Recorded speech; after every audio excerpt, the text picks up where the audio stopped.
नमस्कार जी, मेरा नाम पंडित राजेश कुमार कल्याण है और मेरा ताल्लुक़ कराची से है। हम आपसे सनातन धर्म के जितने भी मानने वाले हैं, हम आपसे एक छोटा-सा निवेदन करना चाहते हैं। तो प्लीज़ कृपया करके इस मैसेज को दूसरे लोगों तक भी पहुँचाएँ। हमारे सनातन धर्म में जितने भी शास्त्र हैं, वेद हैं, पुराण हैं, हमें कहीं पर भी भगवान ने नफ़रत का ज़िक्र नहीं किया कि क्या हम किसी इंसान से नफ़रत करें। हम सबसे पहले भगवान का धन्यवाद करते हैं और उनके बाद ज्ञान वर्षा चैनल वालों का धन्यवाद करते हैं कि जिन्होंने अपनी बहुत सी मेहनतों और काविशों के साथ इस चैनल को बनाया। इस चैनल को लेकर लोगों तक ज्ञान पहुंचाने के लिए इनकी कोशिश है। तो आप सबसे मेरे हाथ जोड़कर विनती है कि इस मैसेज को आप दूसरे लोगों तक फॉरवर्ड करें, दूसरे लोगों तक पहुंचाएं। सबसे पहली बात कि आज हम सनातन धर्म के लोग क्यों कम हुए। हमारे उन मंदिरों में जिनका शास्त्रों में वर्णन किया गया है, आज वो वीरान क्यों है। पूजा पाठ करने के लिए लोग क्यों नहीं जाते। आज हमारे बहुत सारे मंदिर ऐसे हैं कि जिनके अंदर पूजा पाठ करना तो दूर की बात कि कोई उस तरफ रुख भी नहीं करता। वो मंदिर ऐसे वीरान पड़े हैं, टूट फूट का शिकार है। तो इसका कारण क्या है? क्या हम अपने धर्म का इसी तरीके से बंटवारा करते रहेंगे? इसका कारण क्या है? क्या हमने कभी इसके बारे में सोचा कि इसका कारण क्या है?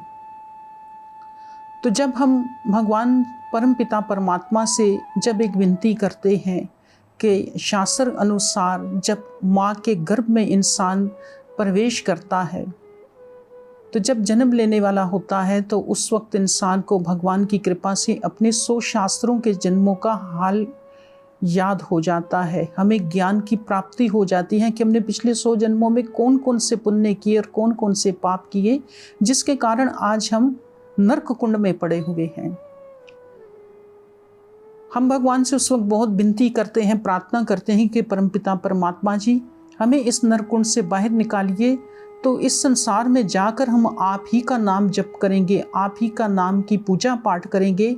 आपके अलावा हम कभी भी किसी की पूजा पाठ नहीं करेंगे।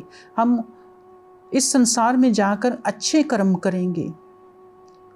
लेकिन सबसे बड़ी बात जो है कि हम जब इस संसार में जन्म लेते हैं या कोई भी बच्चा इस संसार में जन्म लेता है, तो जन्म लेने के बाद उसकी शिक्षा का सबसे पहला जो कर्तव्य होता है वो उसके माता पिता का होता है कि उसके माता पिता अपने बच्चों के लिए उनको क्या सांसारिक शिक्षा दे रहे हैं या धार्मिक शिक्षा दे रहे हैं। तो लोग ज़्यादातर आजकल संसार की तरफ भागते हैं, धर्म को छोड़ देते हैं।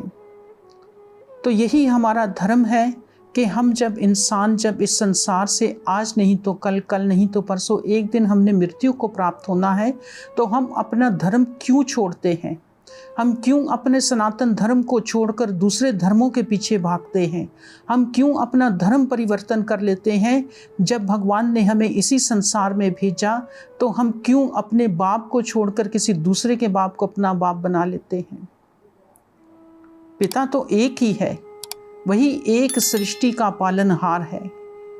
जब हम इस संसार में अधर्म को ज़्यादा तरजीह देते हैं, हम कहते हैं कि जब हम किसी गरीब इंसान को, जब हम किसी ऐसे इंसान को जो हमसे ज़्यादा गरीब हो, उसके पास खाने को कुछ नहीं, तो हम उसको गले लगाने से भी दूर भागते हैं। भगवान ने हमें किसी शास्त्र में ये नहीं वर्णन किया। भगवान ने तो हमें कहीं पर भी ये नहीं कहा कि क्या आप किसी इंसान से नफरत करो, बल्कि भगवान ने तो हमें प्रेम का दर्श दिया। 4 वेद 6 शास्त्र 18 पुराणों में हमें भगवान ने जो उपदेश दिया वो प्रेम का ही उपदेश दिया। जब हम जात पात में आ जाते हैं, जब हम नफ़रत के चक्कर में पड़ जाते हैं, जब हम मन में किसी के लिए घृणा करते हैं, तो जब हम किसी के लिए नफरत करते हैं तो वही इंसान अपना धर्म परिवर्तन कर लेता है। जब इंसान अपना धर्म परिवर्तन कर लेता है तो वही इंसान जब किसी दूसरे धर्म में चला जाता है तो फिर हम उसको गले से लगाते हैं। हमारे सनातन धर्म में भगवान ने कहीं पर भी नफरत का उपदेश नहीं दिया। अगर ऐसी बात होती तो क्या भगवान श्री रामचंद्र जी भीलनी माता के जूठे बेर खाते? भगवान श्री रामचंद्र जी ने जब माता भीलनी के जूठे बेर खाए तो लक्ष्मण से कहा कि लक्ष्मण तुम भी खाओ। तो लक्ष्मण ने कहा कि भ्राता मैं इस नीच योनि के बेर नहीं खाऊंगा, नीच जात में जन्मी है। तो भगवान श्री रामचंद्र जी ने क्या उपदेश दिया कि हे लक्ष्मण, कोई भी इंसान इस संसार में जब जन्म लेता है तो वो कभी भी ऊंच या नीच नहीं होता। ऊंच वही होता है जिसके कर्म ऊंच होते हैं और नीच वो होता है जिसके कर्म नीच होते हैं। तो भगवान श्री रामचंद्र जी ने यहाँ पर नफरत को मिटा दिया। लेकिन हम भगवान श्री रामचंद्र जी की बात को क्यों दरगुजर, क्यों इग्नोर कर देते हैं? क्यों हम भगवान श्री रामचंद्र जी के मुख से निकले हुए वचनों का पालन नहीं करते कि हम ऐसे लोगों से हम नफरत क्यों करते हैं? किसी शास्त्र में नहीं वर्णन किया गया कि क्या आप किसी से नफरत करो। इंसान जब हम स्नान करते हैं श्रीमद् भागवतम पुराण के अनुसार तो इंसान का शरीर पाक होता है, लेकिन जब तक आपके विचार शुद्ध नहीं होंगे, जब तक आपका हृदय शुद्ध नहीं होगा तो इंसान को कभी भी शुद्धता की प्राप्ति नहीं होती। जब हम अपने अंदर भगवान के नाम का सिमरन करते हैं, भगवान के नाम की पूजा करते हैं, तो हमें भगवान के नाम का जो उपदेश भगवान ने दिया हुआ है हमें ज्ञान की प्राप्ति होती है। क्योंकि ज्ञान जो हमें मिलता है वो कानों के रास्ते से एक रस मिलता है। हम कब तक जात पात के चक्कर में हम फंसे रहेंगे? हम कब तक अपने धर्म का बलिदान करते रहेंगे? हम कब तक अपने धर्म का बंटवारा करते रहेंगे? हम कब तक अपने नए नए पंथ बनाकर हम लोगों को गुमराह करते रहेंगे? हम कब तक लोगों को गलत ज्ञान की बातें बताकर धर्म से दूर हटाते रहेंगे कि शास्त्रों की बात को नहीं मानो? क्या भगवान जब इस संसार में त्रिदेव से पहले एक ही था, एक ही परमपिता परमात्मा थे जो कि ज्योति स्वरूप कहलाते हैं? अगर सृष्टि की रचना की तो त्रिदेव ब्रह्मा विष्णु महेश ने की, तो क्या हम उन अवतारों को नहीं मानते? क्या हम उनको भगवान का स्वरूप नहीं मानते? शिव महापुराण के अनुसार भगवान महादेव जी का मुखवाक्य है कि अगर कोई मेरे निर्गुण और सरगुण रूप दोनों का वर्णन किया गया, एक नज़र आने वाला और एक नज़र ना आने वाला, तो भगवान ने कहा कि जो मैं नज़र आने वाला हूँ भगवान शिव, इसकी प्राप्ति आपको जल्द हो जाती है। और जो एक वो रूप है जो सदा शिव है, उसका रूप जो नज़र नहीं आता, उसकी प्राप्ति आपको कठिन समय के बाद होती है। लेकिन शायद हमारी इतनी जिंदगी है या नहीं है। भगवान नारायण जी का भी ऐसा ही मुखवाक्य विष्णु पुराण को आप उठाकर देख लें, देवी भागवतम पुराण को आप उठाकर देख लें, तो भगवान के सब एक जैसे स्वरूप हैं। हमने भगवान के नाम की पूजा करनी है, भगवान के नाम की भक्ति करनी है, तो हमें अपने अंदर परमात्मा के नाम का ज्ञान की ज्योत को जगाना होगा। जब तक हम ज्ञान नहीं जगाएंगे तब तक हमें ज्ञान की प्राप्ति नहीं होगी। हम इसी तरह हमारे बच्चे, आने वाली नस्लें अपने धर्म परिवर्तन करते रहेंगे कि जब आप अपने घर के अंदर अपने बच्चों को अच्छी शिक्षा नहीं दोगे तो कभी भी ज्ञान की प्राप्ति नहीं हो सकती। हम संसारिक कामों के लिए अपने बच्चों के लिए लाखों रुपया लुटा देते हैं, बच्चों को डॉक्टर बना देते हैं, इंजीनियर बना देते हैं, लेकिन जब आपका बुढ़ापा आता है तो वो इंजीनियर और डॉक्टर आपके मुश्किल समय में आपके काम नहीं आएगा, क्योंकि आपने अपने बच्चों को संसारिक शिक्षा दी लेकिन धार्मिक शिक्षा नहीं दी। जब आपने अगर अपने बच्चों को धार्मिक ज्ञान दिया होता, घर में पूजा पाठ सिखाई होती, तो वो आखिरी समय में आपका बुढ़ापे का सहारा बनते। फिर उस वक्त अक्सर लोग कहते हैं कि पता नहीं कौन से मेरे कर्म थे कि जिनकी वजह से आज मैं अकेला हो गया हूँ, आज मेरी औलाद पूछती नहीं है। तो इस बात के लिए ध्यान रखें कि बच्चों को पढ़ाएं, बच्चों को अच्छी शिक्षा दें, लेकिन बच्चों के साथ साथ उनको उनका धर्म भी सिखाना आपका धर्म बनता है।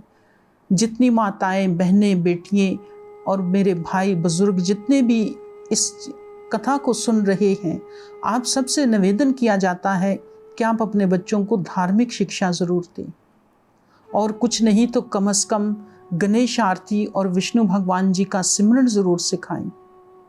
जब तक आप भगवान के नाम का सिमरन नहीं सिखाएंगे, तब तक कभी भी आपको अपने घर के अंदर शांति की प्राप्ति नहीं हो सकती। आप जब अपने घर के अंदर भगवान का नाम सिमरन नहीं करेंगे तो आपके घर में सुकून कभी भी नहीं हो सकता, क्योंकि सुकून एक ही है, परमपिता परमात्मा का दर्शन, परमपिता परमात्मा की भक्ति। जब तक आप अपने घर के अंदर एक पूजा पाठ नहीं करेंगे, अपने बच्चों को धार्मिक शिक्षा नहीं देंगे, तो आपके घर में आप जितना भी धन कमा लो, वो धन या तो बीमारी में लग जाता है या कहीं ऐसी जगह पे खर्च हो जाता है कि आपको उस धन का कभी भी फायदा नहीं होता। आप जितनी भी आगे चले जाएं, आप जितना भी पैसा कमाते जाएं, लेकिन कभी भी आपको धन और धन के साथ सुकून की प्राप्ति नहीं होती जब तक आप भगवान के नाम का सिमरन नहीं करते।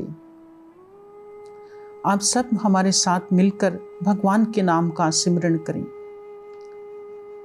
ओम हरिओम हरिओम हरिओम सतनाम भगवान जी का एक मंत्र है, आप अपने बच्चों को ज़रूर सिखाएं, अपने बच्चों को ज़रूर इसकी शिक्षा दें। ओम नमो भगवते वासुदेवाय। ओम नमो भगवते वासुदेवाय। वासुदेवाय वासुदेवाय वासुदेवाय वासुदेवाय। ओम नमो भगवते वासुदेवाय। ओम नमो भगवते वासुदेवाय। वासुदेवाय वासुदेवाय वासुदेवाय वासुदेवाय। ओम नमो भगवते वासुदेवाय। ओम नमो भगवते वासुदेवाय। एक छोटा सा भगवान का मंत्र आपके घर में जब आप अपने बच्चों के साथ बैठकर इसका अभ्यास करते हैं, तो भगवान की कृपा से आपके घर में भगवान वैसे ही पधारते हैं जैसे श्रीमद् भागवत गीता के 18वें अध्याय में भगवान जी का मुखवाक है कि है अर्जुन, गीता पाठ करने वाले के मैं नज़दीक ऐसे जाकर खड़ा हो जाता हूँ जैसे को किसी का नाम लेकर बुलाए तो वो फ़ौरन बोलता है। तो हम जब अपने घर में किसी भाई को, बेटे को, बेटी को, माँ को, पत्नी को, जब हम किसी को भी उसका नाम लेकर आवाज़ देते हैं तो वो फ़ौरन आवाज़ देता है आपको। तो इसी तरह जब आप भगवान के नाम का सिमरन करते हैं तो भगवान इसी तरह आपके पास आकर खड़े हो जाते हैं और आनंद लेते हैं कि श्रीमद् भागवत गीता का पाठ करने वाला कौन सा व्यक्ति है।